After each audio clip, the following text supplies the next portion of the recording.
Now, I'd like to welcome Jacqueline Woodson to the stage. There is so much to praise you for. Sufficient to say that you are an American writer of books for children and young adolescents, best known for Miracle's Boy and the Newbery honor-winning titles Brown Girl Dreaming, After Tupac and Dee Foster, Feathers, and Showway. After serving as the Young People's Poet Laureate from 2015 to 17, Jacqueline was named the National Ambassador for Young People's Literature by the Library of Congress. For 2018 to 2019, her novel, Another Brooklyn, was shortlisted for the National Book Award in 2016. She accepted the Astrid Lindgren Memorial Award in 2018 and the Hans Christian Andersen Award in 2020. She was named a MacArthur Fellow in 2020, and Jacqueline Woodson's birthday is February 12th.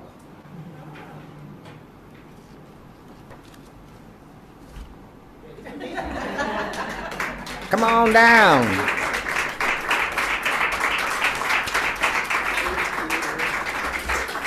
Oh, it's all yours, girl. Thank you. I love the lighting of the candle.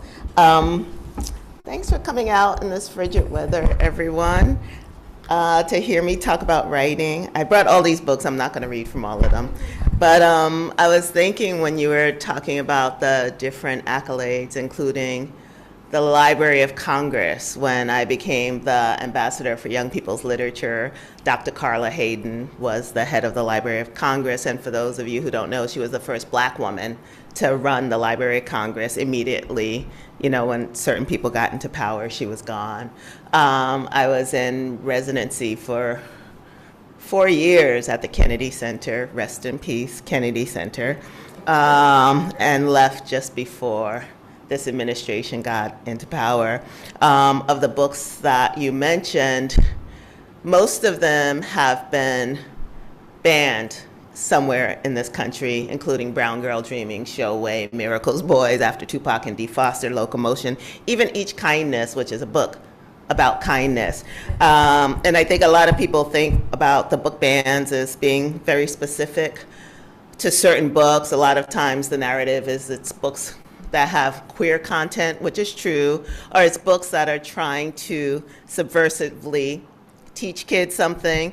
And if you notice, the same time all these book bans happened, they started,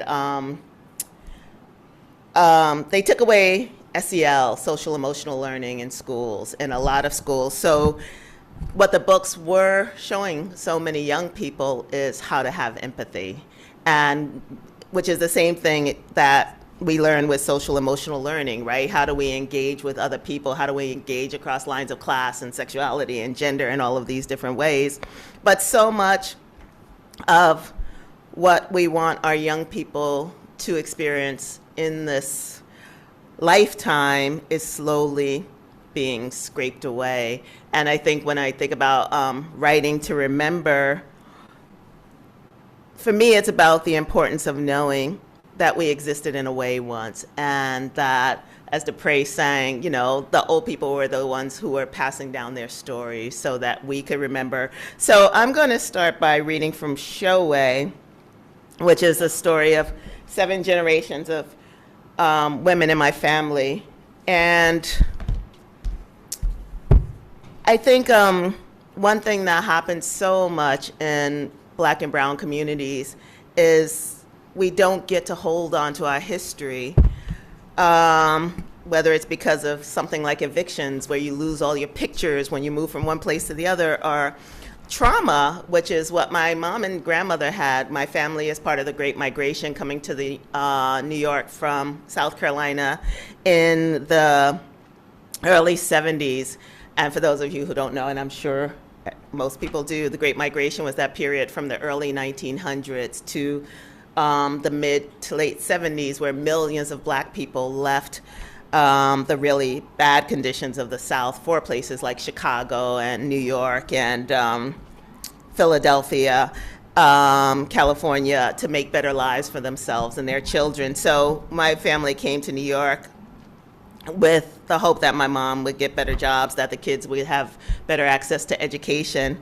So when I told my mom I wanted to be a writer, she was like, we did not come all this way for you to live in my house for the rest of your life.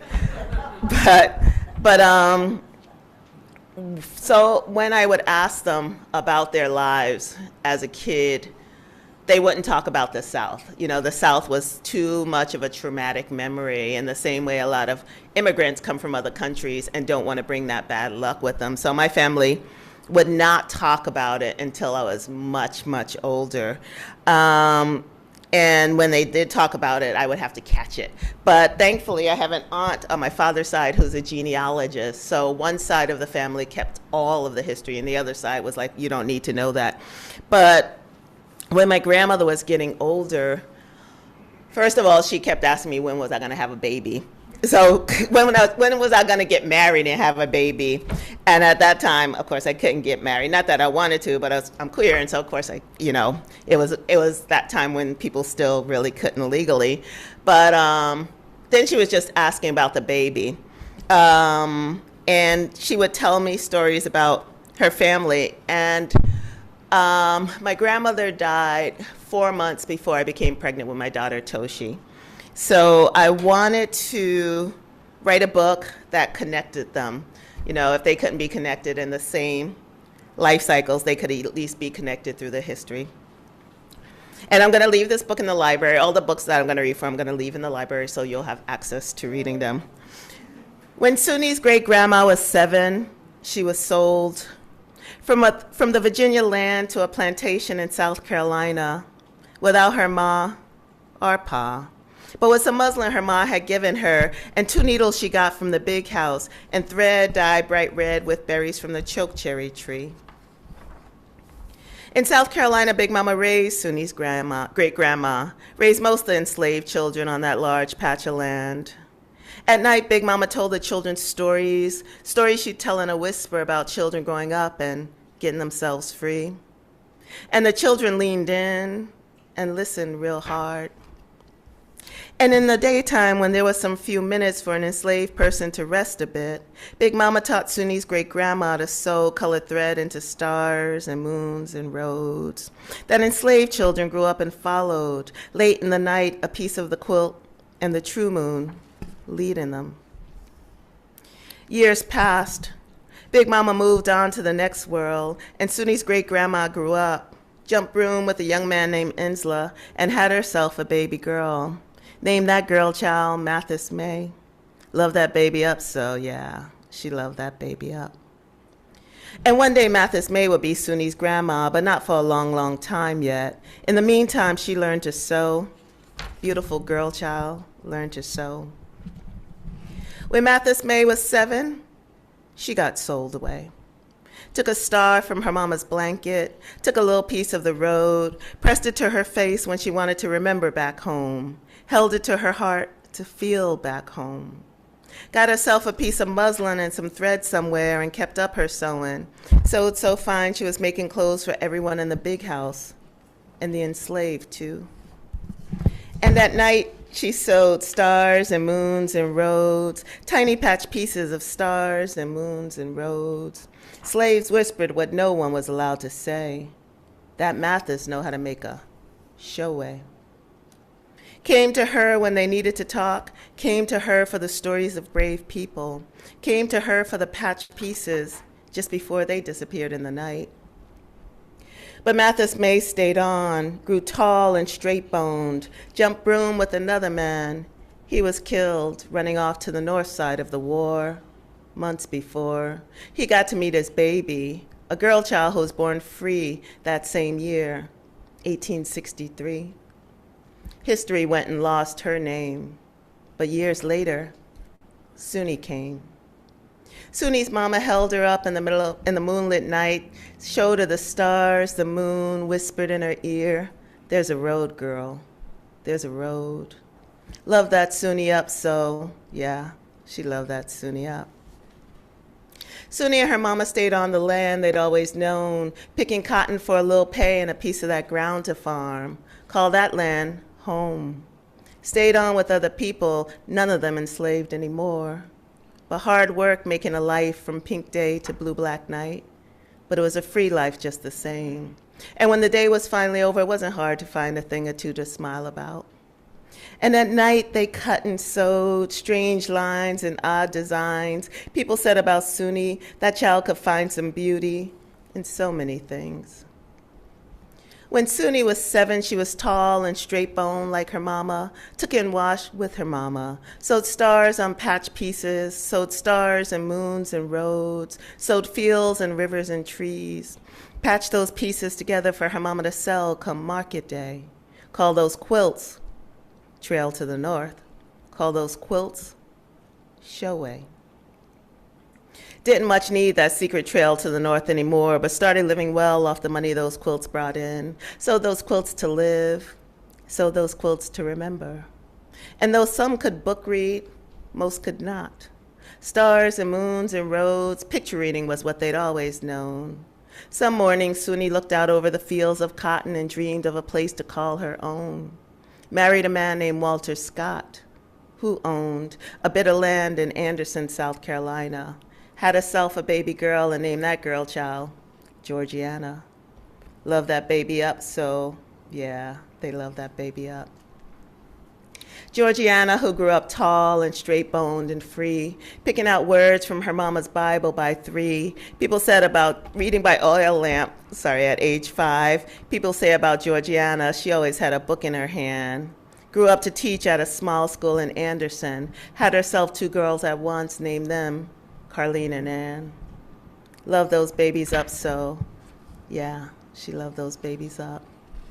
And Carlene and Ann grew up tall and straight-boned, turned 7 walking in a line to change the laws that kept black people and white people living separate.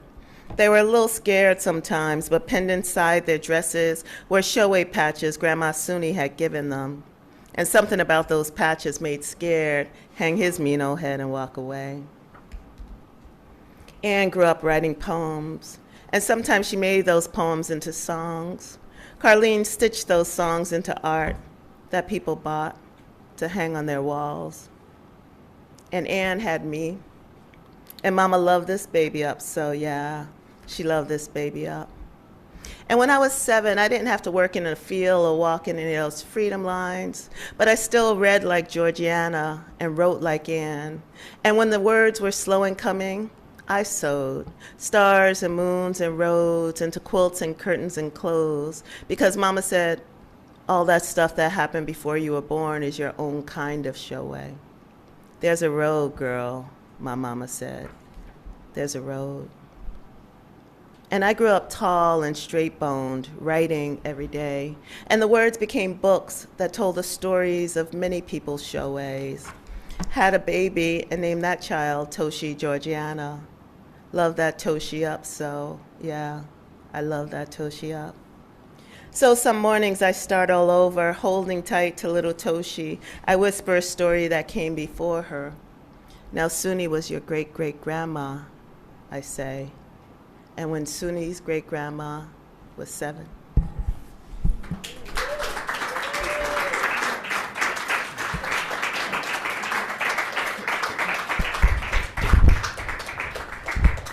So I've known I wanted to be a writer since I was 7. How many people write? How many people want to write or do write?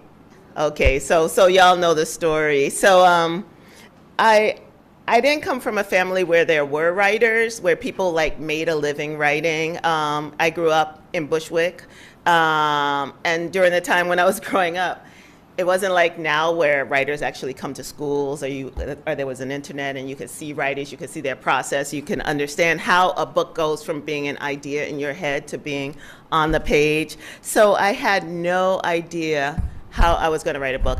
And I remember being around 10 and standing in my bathroom mirror with a hairbrush giving my Pulitzer speech, because it was the only award I knew that they gave to writers. So I'm like, I want to get that. I haven't gotten it yet, but we had the silver stickers on the books, and the gold, which was the Newbery. And one thing about the Newbery Award, I know Tara can tell you, is like those books end up in a lot of schools. They used to before everything got banned, but they end up in all of these schools. And one of the books that was constantly being handed to me was a book called Sounder. Cicely Tyson tore it up in the film version. The film version is everything it can ever be, and she killed it in that. The book, I know this is being recorded, so maybe I shouldn't say it, but I'm going to say it anyway. I dislike that book so much. And it was, when I was growing up, a lot of the teachers were white, a lot of the students in my neighborhood were Black and Latino.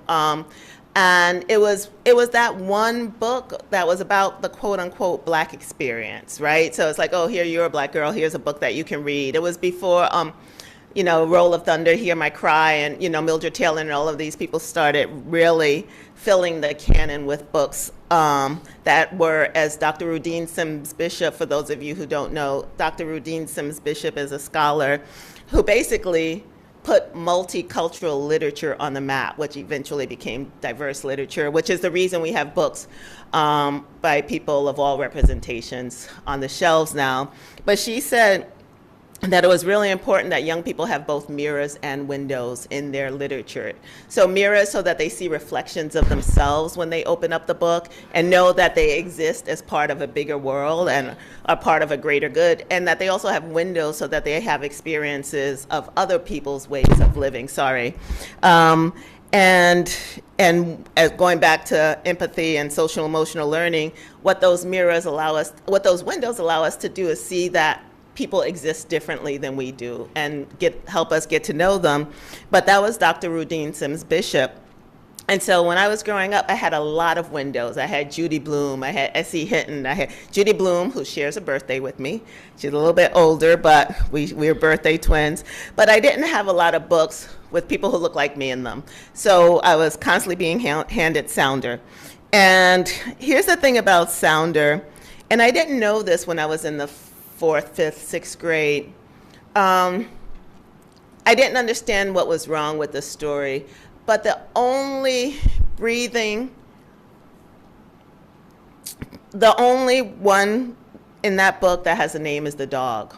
The dog's name is Sounder. None of the people in the book have a name, and it's a Black family, and they're just poor and sad. And you're like, oh, they're hungry, now they're stealing, now he's in jail, now they're, and there was no joy.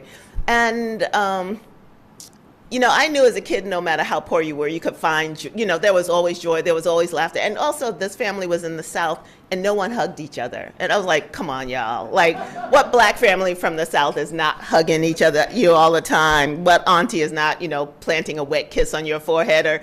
And it turned out it was written by an old white man.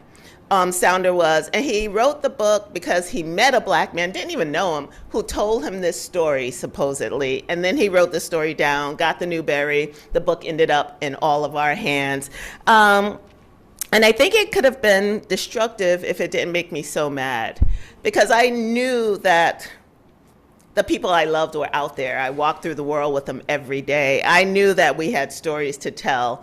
And because we were storytelling people, long before we were allowed to read and write, we had story. And we will have story even if the books are banned, even if, the books don't exist anymore. We've always come from story. And so here I was, this 5th grader, saying I'm going to be a writer, and thinking, but I don't know any white people I could tell my story to so that they could publish it, and then I could get it in the world. But anyway, obviously I got past that. I'm now working on my 41st book that's in my bag. I know it's crazy. And it's due, but I think I am constantly trying to write ahead of erasure. And I think that's our responsibility as people living in the world today, because so much of that history is is disappearing as quickly as we could tell it. So I wrote a book called Red at the Bone. No, I'm sorry, I wrote a book called Another Brooklyn. I'm not going to read from it. And I wrote this book because I kept hearing people talking about discovering Bushwick, in that way that of course I say Columbusing Bushwick, right? Because we had lived there before, and before we lived there, as we heard, the Lenape lived there, someone had always been on the land. So this idea of discovering a place is just not true. And so I had grown up in this neighborhood, and I was watching it change, and I was watching the memory of what Bushwick once was fade from existence. And so I decided to write Another Brooklyn to remember that place and the people who live there, who are the people of my own childhood. So when I wrote that book, I knew I wanted to write a book that was fiction, which is the story of 4 girls moving through this neighborhood, a book that's nonfiction, which is the history of Bushwick woven through the story, and poetry, which is the way the book is set up on the page with the white space and the line breaks and the intentional language. So I'm hoping this is helping y'all get your stories on the page, because I think, for me, so desperately, I think the role of the writer is to bring other writers into the world and to show other writers that, yeah, you can do this. It's that something from nothing. We don't exist in nothing. We have the stories. There's a saying that if you survive kindergarten, you have enough to write about for the rest of your life. And I completely believe it, because so much happens to us in the by the time we're 5 years old, 6 years old, and it's just a question of paying attention. People ask, how do I write young people's literature, being that I'm not a young person anymore? And I think a lot of times, because adolescence is so painful for so many people, it feels easier to forget it rather than sit in it or revisit it. And the thing about revisiting it is you can rewrite it so you're the hero, right? Or so that your characters are the hero. You can write it so you win this time. So, and for me, going back to that place of being 10, 11, 12, 13, 14, 15, 30, is a way of revisiting and having a deeper understanding of it this time around, because we're looking at it from this adult perspective now. So I am going to read, I'm just checking the time. I'm going to read a couple of pieces from Brown Girl Dreaming. And this is I want to speak to doubt. A lot of times we think we don't remember it, and the writing is a muscle. So the more you use it, the stronger it gets, and the more information comes to you. But it is that question of, can you sit in the discomfort of the not knowing? And then we also have all of our elders and ancestors, who we can speak to if we're connected to people from the next place. But I remember when I started writing this book, which is a memoir, I had this plan that I wanted to figure out how I got to be Jacqueline Woodson, how I got to be this kid who read slowly, who came from, a working class poor neighborhood, who was raised by a single mom, to being this writer in the world. And so I just started writing down every memory, like on pieces of paper, bits and scraps and bits of memory. And I had hundreds of them, and I was always complaining to my beloved, like, I don't know what this is. I don't know. No one's ever going to read this. Who cares about this? No one cares about my little life. Like, just neurotic stuff like that. But then everyone just kept saying, keep writing. And so I had this plan that when I got to the place when I couldn't remember anymore, I would ask my mother, I would ask, my siblings, I would ask my friend Maria, who I'm still close to. And halfway through the writing of the book, my mom died suddenly. So that door was closed. Suddenly, all these stories that I had hoped to get from this one source was gone. And, I can't say how important it is to talk to your elders, to get their stories. And sometimes it's about sitting and just listening until they're ready to talk. Maybe not bombarding them with questions. I started an oral history project that if I was, organized in all the things that I could be, I'd be able to put it up here and say, look at all these oral histories. But I got 10 writers together all over the country and asked them to go out to get the stories of the people in their environment, where they came from. So, and we trained them, and they gather these stories. So Ellery Washington is a black writer from New Mexico. So he went back and gathered the stories of the black town, of people who are descendants of the black town, some of those towns that don't even exist anymore. Natalie Diaz, who's a poet, went back to the reservation and gathered the stories of her indigenous people, and some of them who are the sole holders of certain languages. And getting that on the page, who else? Renee Watson went to Portland, Oregon, and gathered the stories of black folks in Portland and the history of black folks in Portland. So it's all over the country, and it's on the BALDWINForTheArts.org website. You can go listen to the histories. You could see the ephemera. You could, engage, ask questions of the gathering of those histories. How do we get people's histories? And these are, like us, everyday people with stories to tell.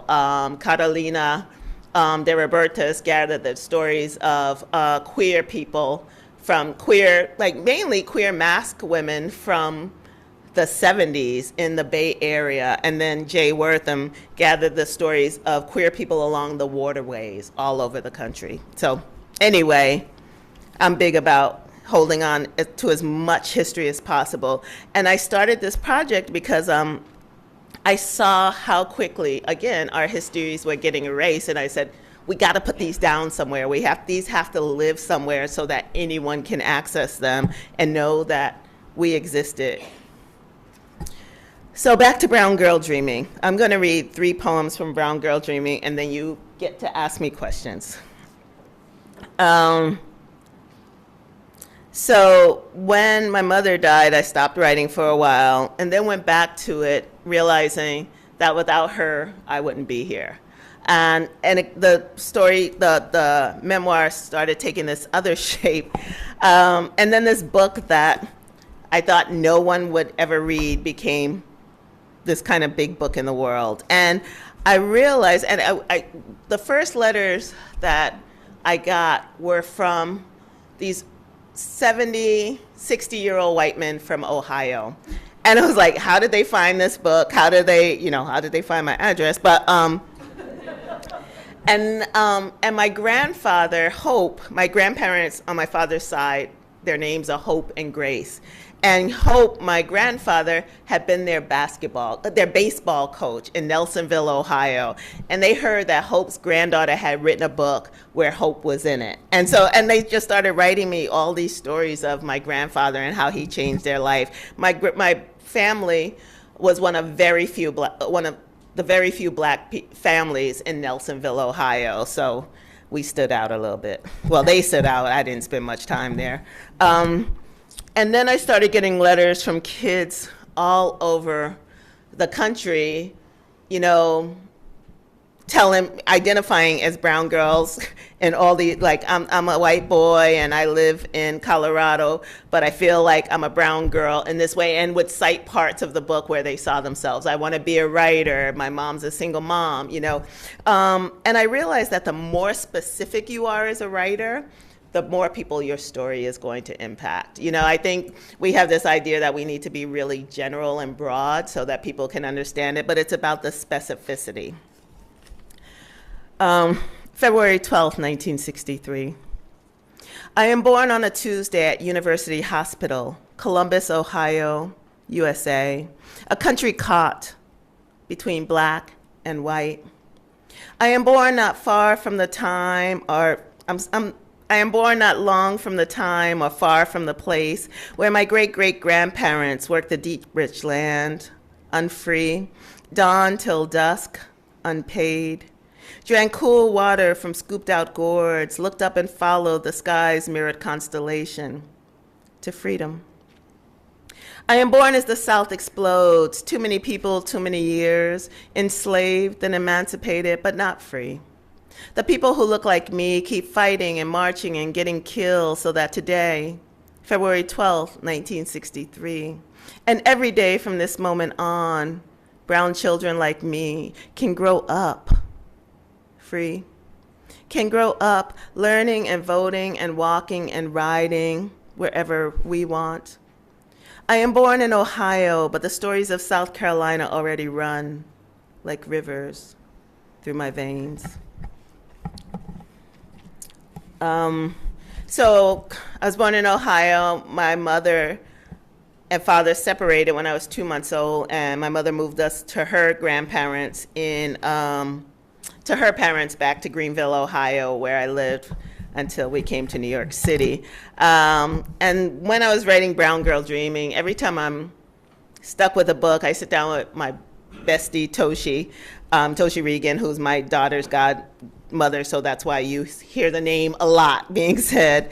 And I was like, this book is a mess. I don't even know what I'm trying to say. Nothing was happening. And Toshi comes from a line of civil rights folks, and she's like, what are you talking about? I'm gonna censor it. She's like, what the heck are you talking about? This country was on fire when you were born. And it made me understand that I needed to go back and look at history in the context of my birth. And that's what, broke so much wide open for me, that we're not just born, out in the atmosphere. We're born within the context of history, and where we exist in the context of history matters deeply to who we become. So this is called Tobacco.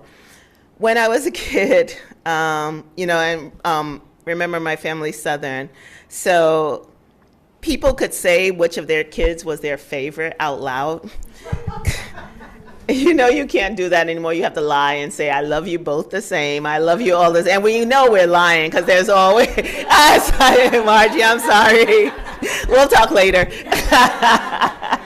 It really depends on the day too, right? Because you have the days where you're like, okay, I see you, I'm really feeling you right now. And then other days where it's like, oh, when are you getting out of my house? And it switches up. So, but my grandfather, who we call Daddy, I was always telling me that I was his favorite, and he was my favorite. And it's okay as long as everybody has a relative that they can claim and who claimed them. Like, so my uncle was my sister's favorite, vice versa. My mother and grandmother loved my brothers like they were saints to them. And so, but my grandfather was mine. And when I was 7, he died. He had been a smoker and got lung cancer. And this is called Tobacco because, as y'all know, we have a deep and awful history with tobacco. Summer is over, a kiss of chill in the southern air. We see the dim orange of my grandfather's cigarette as he makes his way down the darkening road. Hear his evening greetings and the coughing that follows them. Not enough breath left now to sing, so I sing for him in my head where only I can hear. Where will the wedding supper be? Way down yonder in a hollow tree. The old people used to say a pinch of dirt in the mouth can tell tobacco's story. What crops are ready for picking? What needs to be left to grow? What soil is rich enough for planting and the patches of land that need a year of rest? I do not know yet how sometimes the earth makes a promise it can never keep. Tobacco fields lay fallow, crops picked clean. My grandfather coughs again, and the earth waits for what and who it will get in return. So, and I'm going to end with music, if I could find it. So when I was growing up, some people know this, my friends in the front know this. I grew up Jehovah's Witness and also Muslim. My uncle had been incarcerated, and when he came home, he had converted to the Nation of Islam and then to full Muslim. I know that's, he became deeply embedded in his religion. So we had both religions in our house. It's the reason I still don't eat pork. So we had, we grew up with both the Bible and the Quran and lots of rules in our house. And one of them was about dancing, another was about music. So remember, this was the 70s in Bushwick, and it was the era of funk. It was a good era for music and dancing, and my mother was not having much of it.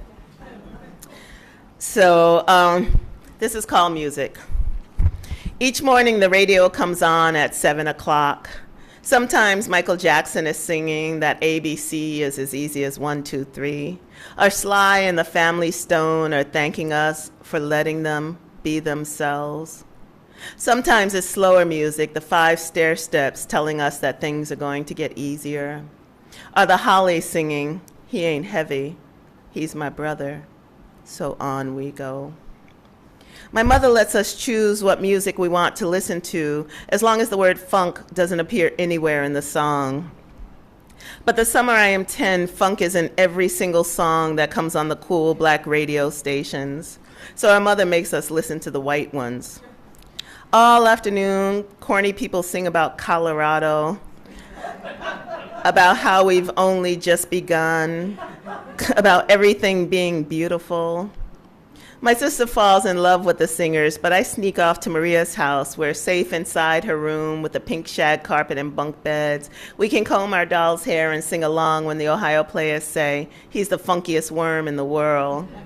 We can dance the funky chicken, tell imaginary intruders to get the funk out of our faces, say the word so hard and so loud and so many times, it becomes something different to us, something so silly we laugh just thinking about it. Funky, funky, funky, we sing again and again until the word is just a sound, not connected to anything, good or bad, right or wrong. Thank you. Thank you.